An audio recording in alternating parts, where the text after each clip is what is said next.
प्रिय बंधुगण आज आम माने विशेष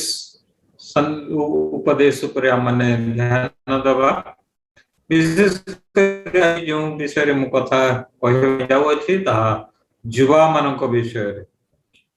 प्रभु आम समस्त को सृष्टि कर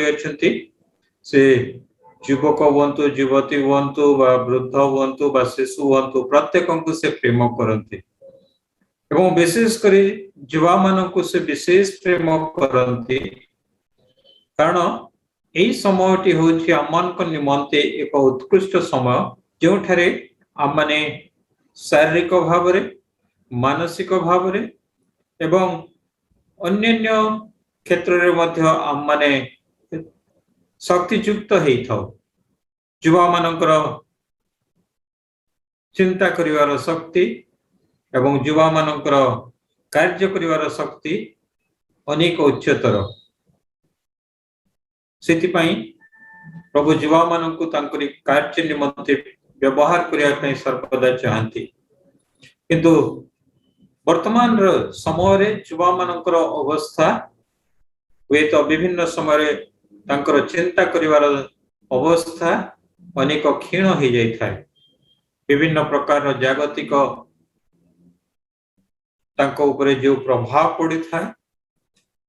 एवं जागतिक व्यवस्था सहित लगी रही चलवा निमंते को अनेक विषय से गोटे कंप्रोमाइज करने को पड़ी था किंतु यदि आम माने प्रभु को सहित चलिबा ताले आम मानकर प्रत्येक पदक्षेप सफल होबो ताहा आमनकर प्रभुंकर उपदेश वा प्रभुंकर वाक्य आमन को कहि था आज जति बेले आम माने युवा मान को अनुध्यान करू विभिन्न प्रकार जागतिक चापर वशवर्ती होई से माने अत्यंत उच्चाकांक्षा मध्य रखि थांती उच्चाकांक्षा रखिबा कौन प्रकार मंद नुहे किंतु ताहा यदि ईश्वर विहीन होई हुए ताहले आम माने कौन मते अग्रसर हो पारिबा नहीं जगत दृष्टि रे हुए तो आमे माने अनेक उच्च को जाई पारू बा युवा माने अनेक उच्च को जाई पारंती जागतिक दृष्टि रे समानंकर दृष्टिकोण हुए तो अनेक उच्चतर ही थाई पारे किंतु ताहा आम मान को कौनसी एक सफलता दिगरे नेब नहीं प्रभुंकर वाक्य बाइबल आम मान को कहे इ प्रकार एक वाक्य अच्छी जो ठारे कि आम युवा मान को समस्त किछि करिबा निमंते एक अनुमति पत्र भाव रे ताहा देखा जाय थाए यदि आम माने देखिया प्रभुंकर वाक्य रे लिखा जाए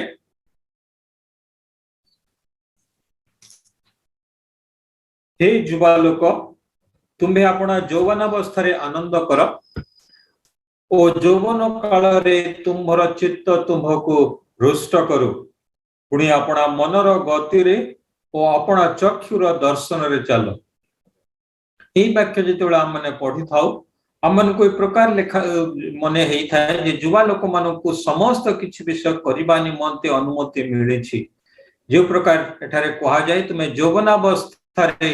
आनंद कर तुमको जहा विषय आनंद देउछि युवा समय तुम्हें से विषय कर ताहा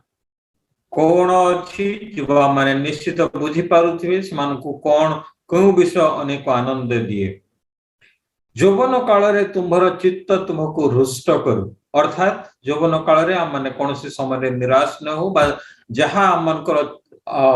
मन रे भल लागुछि ताहा माने करू आगो को सही विषय लिखा जाए पुणी अपना मनर गति रे और अपनार चक्षुर दर्शन रे चलो तुमको जहा इच्छा लगुछि ताहा तुम्हें कर तुमको तुमर चक्षु को जहा भल देखा जाउछि तुमको जे प्रकार भल लागुछि अन्य को भल लागुछि न लागुछि से विषय चिंता करिवा आवश्यक नहीं किंतु तुम मन रे जहा किछि लागुछि ताहा तुम्हें कर तुम्हें सब समस्त किछि करिवा निमंते तुम्हें उन्मुक्त अट आउ सेहि पई वे तो माने वाक्य को केवल एतिकी रे ही रखिबा ताहले ए प्रकार लगे जे युवा लोक को जहा किछि ता मन रे करिबा पई इच्छा लागुछि ता से करिबा पई स्वतंत्र अटे यदि ताहा कौनसी प्रकार दुष्टामी हो पारे कौनसी प्रकार बदमाशी हो पारे कौनसी प्रकार मंद कार्य मध्य हो पारे किंतु जदि से युवा लोक को ताहा भल लगुछि ताहा से करबा पई स्वतंत्र अटे वाक्य रे से प्रकार भाव रे कहा जाउछि आगो को जदि माने ताहा पढ़िबा सेठारे गोटे शब्द रे ताहा कनेक्ट हेछि ताहा होछि मात्र तुम्हें जहा इच्छा करुछ ताहा कर तुमको जहा भल लगुछि तुम मन को जहा इच्छा लगुछि से सब विषय रे तुम्हें लिप्त रुह मात्र किंतु इंग्रजी रे बट ए बट शब्दटी ए मात्र शब्दटी एक भयंकर शब्द अटे यार प्रकृत अर्थ जदि हमने बुझिबा पई चेष्टा करिबा ताहले हमको देखा जिवो जे जहा किछि विषय आगु कोहा जाईछि एवं जहा विषय परे ए शब्दर परे कोहा जिवो ता मध्यरे गुटे विशेष व्यवधान रहिछि ताहा विषय रे गुटे अनेक एक प्रभेद रहिछि कारण आगु हमने देखिलु जे तमर मनर इच्छा रे जहा किछि करूछ ताहा तमे कर मात्र अर्थात समथिंग इज डिफरेंट किछि गुटे विषय विभेद रहिछि मात्र परमेश्वर एही सब विषय जहा किछि तुमे करिछ जहा किछि तुमे इच्छा करिछ जहा किछि जो प्रकार दृष्टि रे तुमे चालिछ जहा सब चिंता करिछ सेही समस्त विषय परमेश्वर एही सब विषय धरी तुमको विचार रे आनिबे वेरी डेंजरस बहुत अनेक विपदपूर्ण अटे जहा किछि हम माने करिबु तो करि चलिबु किंतु मात्र परमेश्वर सेही समस्त विषय को धरी हमको विचार रे आनिबे जुवा लोक को विचार रे आनिबे सेति पई जेते जुवा लोक एहा सुनुचंती से माने ध्यान दियंतु आपन को जहा इच्छा करिवे ताहा तो करिवे जो प्रकार इच्छा रे आपण चलिबा पई चाहंती सेही प्रकार चलिबे जहा सहित जो प्रकार व्यवहार करिया पई आपण को भल लागुची ताहा करिवे किंतु परमेश्वर सेही समस्त विषय को विचार रे आनिबे ताहा यदि परमेश्वर को दृष्टि रे मंद ताहा यदि परमेश्वर को दृष्टि रे उत्तम नुहे ताहा हेले ताहार दंडाज्ञा रहिछि किंतु ताहा यदि ईश्वर को दृष्टि रे उत्तम अटे ताहा यदि ईश्वर को दृष्टि रे ग्रहणीय अटे तेबे ताहार निमंते परमेश्वर आम्मानंकु तार पुरस्कार देबे ही विल रिवार्ड अस तो सेहिति पई ए विषय रे हम माने चिंता करिबा जे प्रभु ए वाक्य द्वारा आम्मानकु कोन कहू अछंती आ सेहिति पई आगो को कहा जाउछि एहेतु अपना हृदय रु विरक्ति दूर कर ओ अपना शरीर रु दुख दूर कर कारण यौवन और जीवनर उत्तमांश अटे कारण यौवन और जीवनर उत्तमांश समस्त विषय सार अटे यौवन रे आमने जहा किछि करिबा ताहा क्षणस्थायी एवं परवर्ती समय रे ता संपूर्ण भाव रे असार अटे ईश्वर वाक्य आगो को कहे तुम्बे यौवन काल रे अपना सृष्टिकर्ता को स्मरण करो एही समय रे निजर मनर गति रे चलिबार समय नुहे किंतु अपना सृष्टिकर्ता को स्मरण करिबार समय मोर सृष्टिकर्ता परमेश्वर मो ठारू कोन चाहंती ताहा चिंता करिबार समय अटे ताहा को अनुध्यान करिवार समय अटे यौवन अवस्था केवल आनंद उल्लास रे समय बिताइबार समय नुहे किंतु ताहा आम्मानंकु एक उत्तम मार्ग रे नै जिबार समय अटे ताहा ईश्वर को प्रशंसा करिवार समय अटे ईश्वर को गौरव देवार समय अटे ईश्वर को सहित चलिबार समय अटे प्रभुंकर वाक्य यहा कहे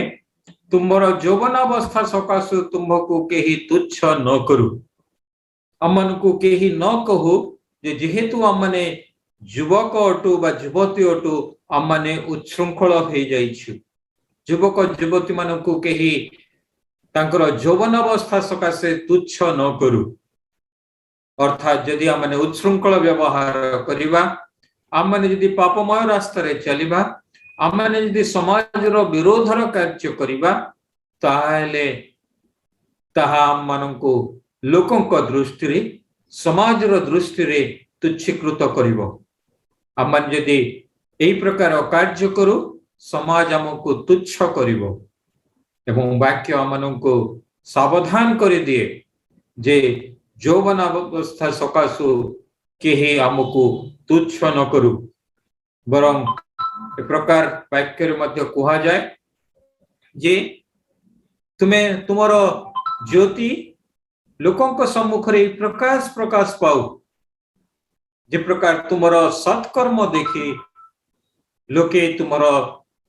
प्रेरणा कर तुमर सृष्टिकर्ता को स्मरण करिवे अर्थात युवक भावरे युवती भावरे युवा काल रे आमने एई प्रकार कार्य सब करिबा जहा ईश्वर को तुष्ट करिवो ईश्वर को संतुष्ट करिवो ईश्वर ग्राह्य बळी होबो आमने ईश्वर पथरे आमने चली परिबा एवं समाज सम्मुख रे मध्य से जे प्रकार लिखा जाए आमने एक उज्जवल दीप सम्मुख भाव रे जळिबा जो दीप लोकों को अंधकार रो आलोक मध्य को नहीं आसे अंधकार समय रे ताहा आमन को पथ देखाए ईश्वरंकर उपस्थिति ईश्वरंकर सहित गमनागमन करबा समय रे हममानकर से ज्योति ए प्रकार भाव रे चमकिबो एवं हमर उत्तम कर्म देखि हमने जो सब उत्तम कार्य करू से समस्त कार्य द्वारा केवल आमे जे सेति पई पुरस्कृत बा हमने जे सेति पई प्रशंसित हबा ता नुहे किंतु लोके हमको देखी हमर सत्कर्म को देखी कहिबे जे आमने परमेश्वरंकर संतान आमने सृष्टिकर्ता परमेश्वरंकर संतान आमनक ठारे कोनोसी प्रकार रो बदगुण बा कोनोसी प्रकार रो ए प्रकार विषय नहीं जहा अन्य को कष्ट देव अन्य को तुच्छ करिवो वाक्य हमको अनेक प्रकार भाव रे आगे निए एवं हमको अनेक प्रकार चेतना दिए किंतु सेठु गोटी वाक्य विशेष भाव रे जुवा मानक निमंते मु कहिबी जहा कि हममानंकु हमनकर गति पथरे सर्वदा सहाय्य करिवो एवं केवल ता नुहे हममानंकु ताहा हमनकर चला पथरे मध्य अनेक सफलता मध्य आनी देव वाक्य अति स्पष्ट भाव रे ताहा हमनक निकट रे रखे जहा मो आपन को पाखरे पढिबा पई चाहूची ए वाक्य को हम माने देखिबा एही व्यवस्था पुस्तक अर्थात ईश्वरंकर वाक्य तुम्हर मुखरु विचलित न हेउ अर्थात सदा सर्वदा ईश्वरंकर वाक्य को हम माने ध्यान करिबा जो प्रकार लिखा जाए जे तुम्बे तहिर लेखा अनुसार जे प्रकार चिठरे लेखा जोइछि प्रभुंकर वाक्य जहा मनंकु लेखनी अनुसार आसीछि ताहा मानिबाकू ओ करिबाकू दिवारात्र ताहा ध्यान कर यदि परमेश्वरंकर वाक्य हमने मानिबा पई इच्छा करूछु ताहा हमनंकु ध्यान करिबाकू हबो एवं ताहा हमनंकु दिवारात्र ध्यान करिबा उचित अटे ए सब मानिबाकू ओ करिबाकू बलवान ओ अति साहसिक हुओ तहिर दक्षिण को कि बामरु फेर नहीं तहिरे तुम्बे जे कौन से स्थान को जीव सेठारे कुशल प्राप्त हबो तुम्हें यदि ए वाक्य मानिबाकू ओ करिबाकू दिवारात्र ध्यान कर ताहा कले तुम्बे अपना पथ सफल करिबो ओ तुम्बे कुशल प्राप्त हबो प्रभुकर वाक्य हमनकु ताहा करिछि एवं मोर निज अनुभूति रु एवं अनेक व्यक्तिंकर साक्ष्यरु ताहा माने जानिछु यदि एही वाक्य हमनकर पथ पई आलुआ अटे एहा यदि आपण हमनकर चक्षु निमंते ताहा यदि आलुओ दीप शिखा अटे ताहले हमने ताहाकु निश्चय मानिबाकू और करिबाकू सेथिपई साहसिक हवा उचित सेथिपई करिबा पई हमनकु इच्छा करिवार अछि जे पर्यंत हमने वाक्य को ध्यान न करिबा से पर्यंत हमने कोनोसी प्रकार रे सफल हवा नाही सेथिपई युवा माननकु मु एई उपदेश देवा पई चाहे परामर्श देवा पई चाहे जे प्रभुंकर वाक्य को ध्यान करंतु प्रभुंकर वाक्य जो प्रकार कहूची ताहा उपरे हमने ध्यान करिबा एवं ताहा मानिबा पई ताहा करिबा पई हमने यत्नवान हवा एवं ताहा कले हमने सर्व विषय हमने सफलता पाइबा ताहा मानकर शिक्षा हेउ ताहा मानकर कैरियर हो ताहा मानकर जीवन जे कोनसी परिस्थिति रे समस्त निष्पत्ति रे हम मानकु ताहा सहाय्य करिवो हमनकर मार्गदर्शन करिवो एवं हम माने समस्त विषय कुशल प्राप्त हवा सफल हवा जीवा माने विशेष कर ध्यान रखंतु जे ईश्वर मानकु सृष्टि करि अछंती एवं से अमानकर जीवन रु उत्तम विषय चाहंती यदि हमने ताहाकु ताहा से उत्तम विषय ताहाकु देबा ईश्वर तुष्ट हेबे समाज सुखी हबो एवं आम माने एक उत्तम नागरिक भावरे केवल आमर पाख पड़ोसा नुहे आमनकर देशर निर्माण रे मध्य आमने एक सक्रिय भूमिका निर्वाह करि परिबा प्रभु आमनकु आशीर्वाद करंतु धन्यवाद।